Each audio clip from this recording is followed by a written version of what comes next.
When King Antiochus heard these reports, he was greatly angered, and he sent and gathered all the forces of his kingdom, a very strong army. And he opened his coffers and gave a year's pay to his forces, and ordered them to be ready for any need. Then he saw that the money in the treasury was exhausted, and that the revenues from the country were small because of the dissension and disaster which he had caused in the land by abolishing the laws that had existed from the earliest days. He feared that he might not have such funds as he had before for his expenses, and for the gifts which he used to give more lavishly than preceding kings. He was greatly perplexed in mind, and determined to go to Persia and collect the revenues from those regions and raise a large fund.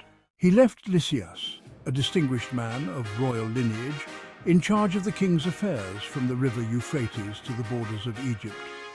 Lysias was also to take care of Antiochus, his son, until he returned.